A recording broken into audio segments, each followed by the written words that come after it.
Hello there, ladies and gentlemen. Moletrap here, coming to another StarCraft commentary. And today we got a very fun match, I think, coming at you with the Jaedong versus Stats. And, you know, lately I've been, when I start off the VODs and Chill show that I do, I don't usually have anything specific that I want to be watching. And so I usually just go to YouTube and let the algorithm take the wheel. And whatever it recommends, that's what I start watching. And then we take requests, or maybe we're talking about something, we reminded, oh, what about this other series? And we pull it up. So we go from there. But to start off, I usually just put on something random. And I don't have a ton of time today, but I wanted to get a commentary out. So that's exactly what I did today. Was just went ahead and pulled up YouTube, and this is the first game that came up. And I was like, oh, Jaedong versus Stats is actually probably going to be a pretty good matchup.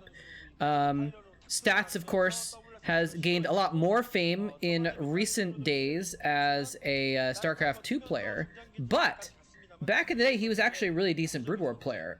And so I think that he's actually, I think Jaedong has the edge here for sure. This is late 2010, so, you know, not quite like, oh, Jaedong wins everything unless it's Flash. But still, Stats is a really good Protoss player at this point in time. And so, really looking forward to seeing how this goes. Although they are showing at the bottom right of the screen that Jaedong is 5-0 against Stats, I think is what that little graphic is saying at the bottom right. So maybe it's not. Maybe it's not favored for Stats after all.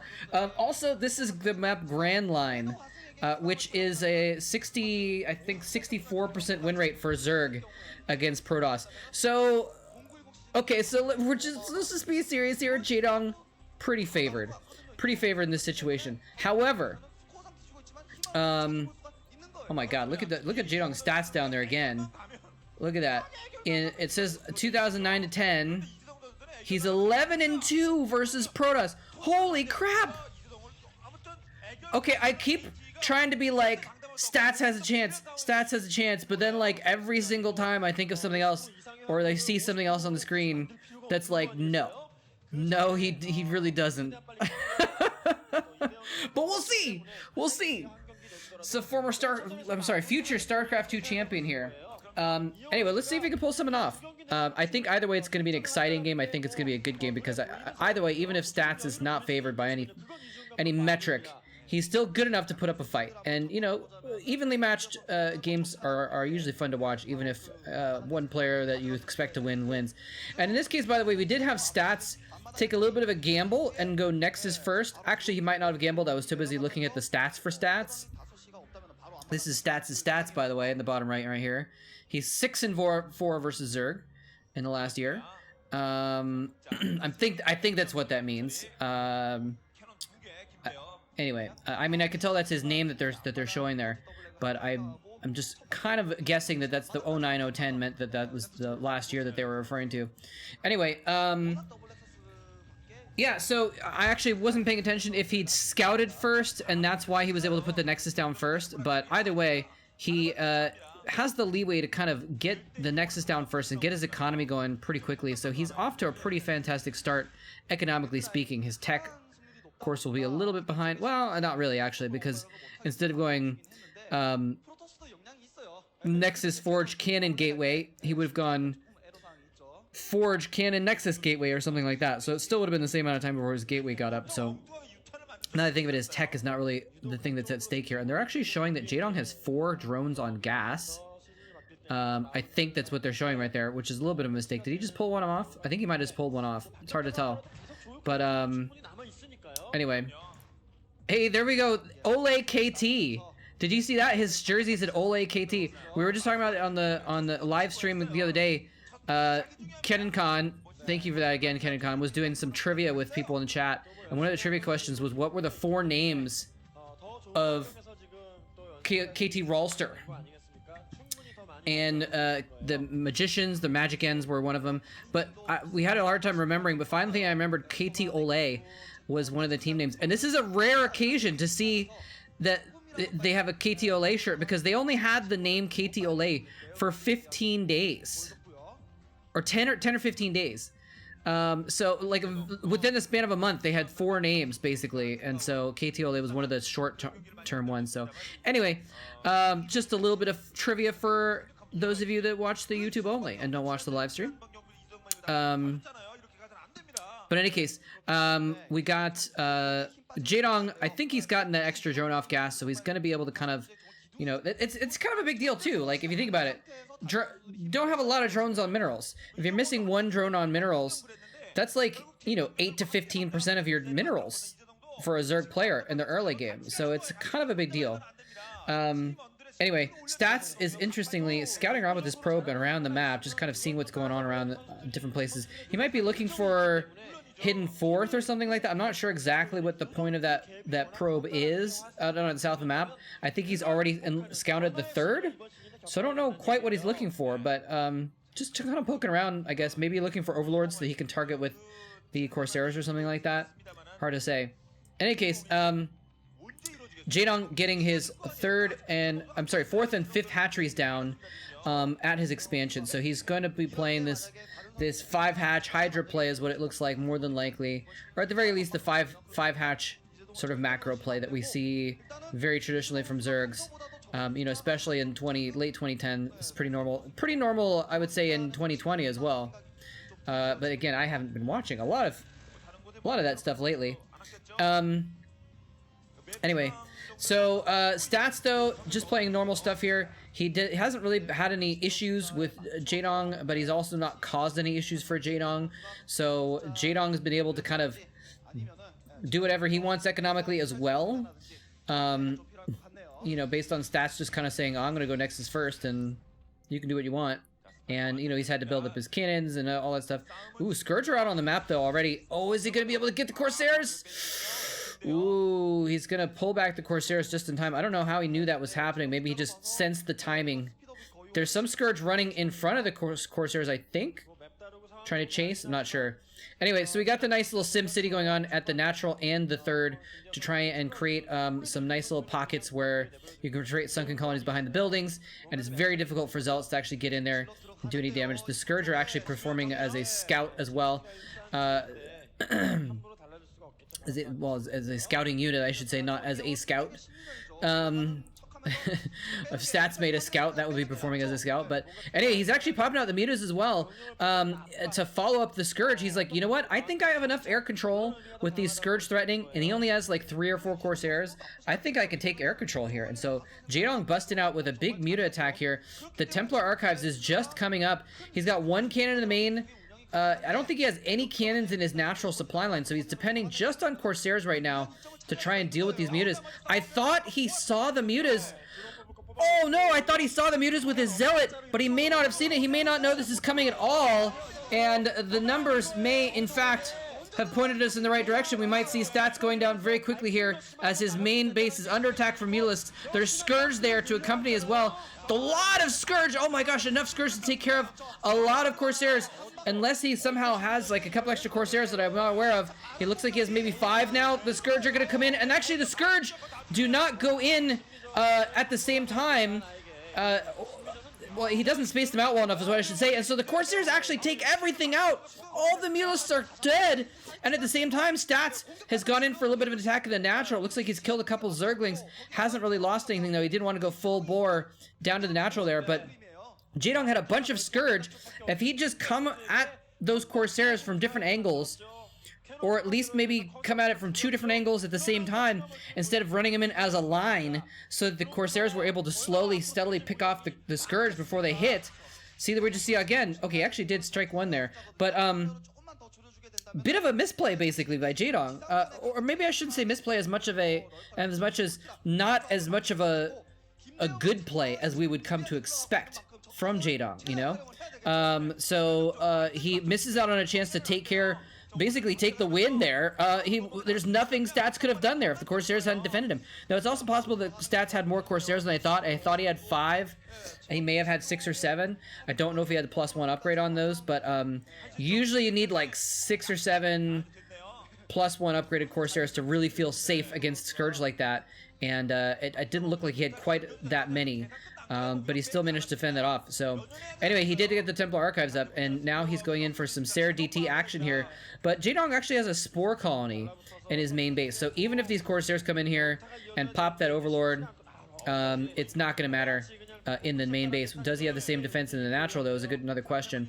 Although there is going to be a point where he might be able to sneak around. Oh, he's going to sneak around the back. He's out of range of the vision at the top there. I think that northern DT... What is he doing? He's actually running away. I think that northern DT was out of vision range of the Spore, and he could have maybe got some attacks in, although I guess, you know, Overlords can still see them even if the Spores are there. But anyway, so point being, these DTs are not going to get too much damage done. So a shuttle was purchased. DTs were... Oh, what's going on over here? He's going to ferry some units up here. It looks like he's expecting there to be a 4th base, and that is the logical place for a 4th base. Is he going to try and... If it was DTs, I would think maybe he'd try and sneak it down into that extra natural in the bottom right and try and do some damage that way. But he may try and do the same thing with Zealots. But that is a very well defended bottom right position. I like putting the Zealots there preemptively, though, so that when Jaedong does go for the 4th base, I think he was anticipating there being a 4th base started and he would be able to attack it. But at the very least, he's going to leave those Zealots there, and when the 4th base pops up, he can just run over and kind of snap it off. But it looks like Jaedong might be wise to this plan. He's actually bringing some reinforcements in to defend that position preemptively. The hatchery is going to get planted down, and the Zealots are going in at the exact right time. I don't know how he knew that was going to happen. Again, just stats is really good and has the pro gamer sense of the timings. But the lurkers there are going to stop those Zealots from really being able to harass that hatchery and forcing a cancel. Jaedong sending another drone down to the bottom left base as well, to try and get a 5th base in the bottom left. Stats, of course, has gotten a 3rd base up on that little island expansion. By the way, this is called Grand Line. If you hadn't noticed, the interesting feature about this map is that it has a grand line. It's got a big ridge that goes from the top middle of the map to the bottom middle of the map. It's got ramps going down both sides of the ridge. So it's a very kind of easy map to split in half, theoretically, if you have the right stuff going on. And it may be actually why we see you know, Zerg being favored versus Protoss on this map, because of the fact that you could do a lurker contain kind of in the middle of the map and secure a lot of the map that way. Defiler Mound is completed. In fact, we saw it going down earlier, so it's probably been completed for a while, and I was about to say that Consume is probably finished by now, and we just saw him consuming some Zerglings with a few Defilers, so he is in good shape that way. Needs to get his Nidus network down, and, you know, not Nidus network in the StarCraft 2 sense, but Nidus network in terms of he's not got to get a couple of Nidus canals up in his natural or somewhere so that he can plant them down at the bottom right and theoretically the bottom left, although it looks like he's not taking that yet. I thought he was. Is he taking the natural on the bottom left? It's hard to say. Hard to see the details, but in any case, he's just gotten this tech up, and now Stats is trying to go in here and do a little bit of a harassment. What is he dropping in the main? Is just going to be a few Zealots or something like that? Is he going to do a Templar drop? Oh, he already has Plague as well. There's the Storm drop. He's going to drop a couple Templar out, and only gets a few drones, though. Oh, never mind. He gets another few. Was there a DT in there as well? It's hard to see. But either way, he did get maybe 5 or 6 drones. So not a bad haul, but I don't think it's quite worth the cost of the High Templar. Oh, is he going to pick off the High Templar? Nice defensive storm. Actually, beautifully placed defensive storm by Stats there to save the Templar. He was able to kind of storm just at the edge of himself, get off the storm, kill all the Zerglings, and then back away and save the Templar as well. So very, very nicely done. These little cracklings are going to run in here and force cancels on so many cannons. It's kind of funny. Even though the Zealots are just picking them off, they're like, we're too fast, we're too fast. Can't kill us fast enough. This is really interesting. Look at this lurker. He's got a lurker just on the ridge there just because it's been a popular spot for Stats to kind of drop units on the high ground of his main there. Might be also for vision, I guess, in addition to that. But okay, so Jaedong now loading up a big drop, and I think this is where Stats dies. I think that drop goes to the 9 o'clock base, drops all over the place, and Stats does not have any Reavers there, doesn't have any Templar there. We're going to see a Dark Swarm and Zerglings on that spot, and I'm sorry you just heard my notification on my computer, I think, probably. Sorry about that. But we're going to probably see him drop that spot, and then I'm not sure what Stats can do to defend this. Even if he sees it coming, he doesn't have the air. We just saw his, like, 2 Corsairs are kind of near there, but it's, like, not going to be enough to defend this. So I don't know what Stats could do to defend this situation. He is going to get some free kills here on these units that were going up to the 12 o'clock base. And he's trying to take... Well, he is taking 12 o'clock. So I guess he might not be dead even if he loses 9 o'clock. But it's not going to be a good situation for Stats if he loses that base. And I just don't see him defending it, basically. And he just keeps dropping this main base here. Oh, Templar... Oh! Almost! Almost! That was a really good storming the location where the drones were running, but it was just like a little bit too close, and they were only caught in like 2/3 of the storm. And so most of the drones actually escaped here. So here comes that drop. Does he actually... Did I just see that he has a Templar there? I'm not sure, but either way, I think this base is dead. He's got 1 Templar. Here come the drops. A nice storm on top of his probes and the units coming out of the... But there's the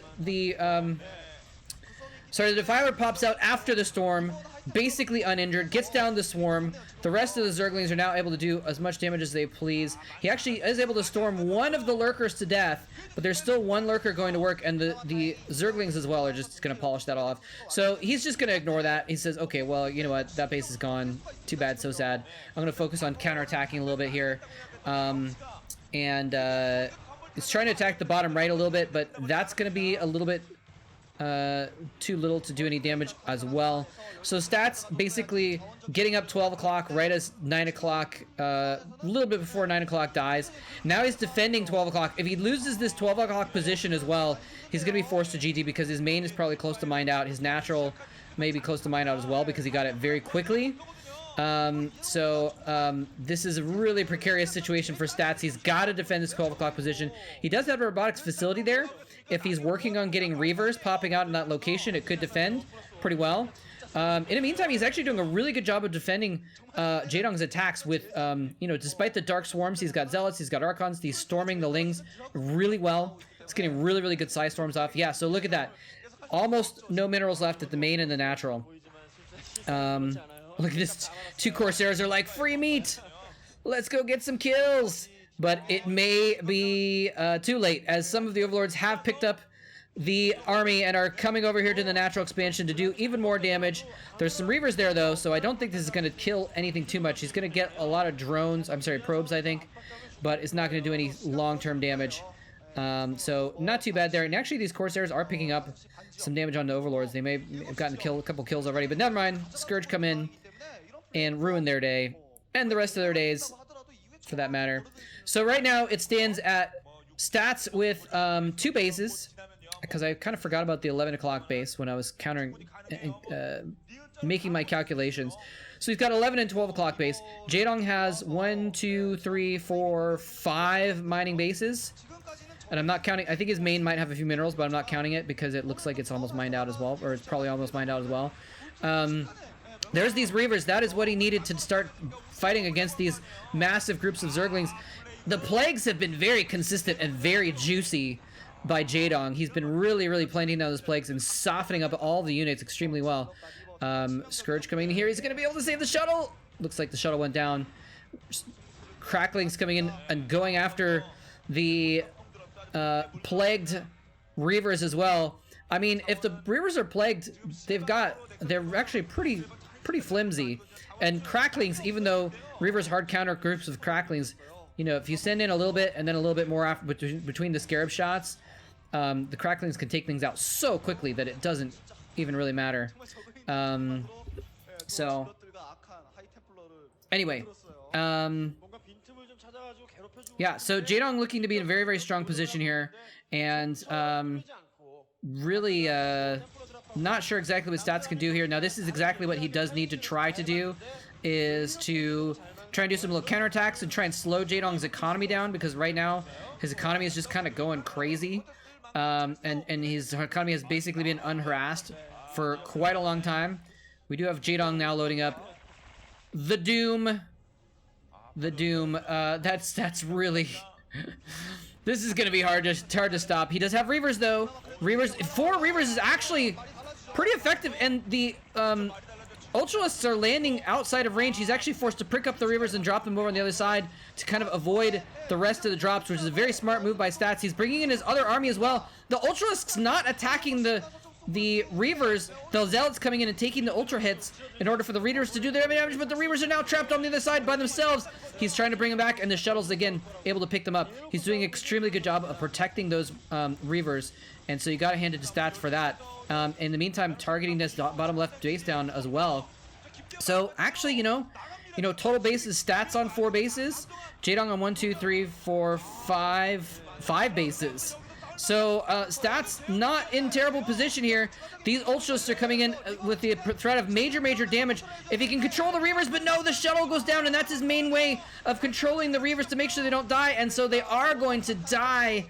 The Ultras are just so beefy that he can't take them out in time, and now the Ultras are going to breach this 12 o'clock position, and with the 12 o'clock position breached, there's the GG. There's the GG indeed. Well played by Jaedong. Well played by Stats as well, but the Stats were against him, and you know, Jaedong's win rate, the win rate of the map, and everything considered, it's just everything was going for Jaedong, but also he's just the freaking best. And so anyway, pretty cool to see. As I expected, it was a good match though. Really exciting, and I hope you guys enjoyed it. Thanks very much for watching. And in case you were wondering, the other name of KT, so they were Magic Ends, and then they were Finger Boom. You guys remember that? When their name was Finger Boom for a little while? And it was so dumb that they changed their name after like a week and a half. And then they changed it to Olay. So you can see their jerseys right now. And then they changed it to Rawlster, which they were until their demise as a StarCraft team. So anyway, hope you guys enjoyed it. Thanks very much for watching. GG, and I'll catch you next time.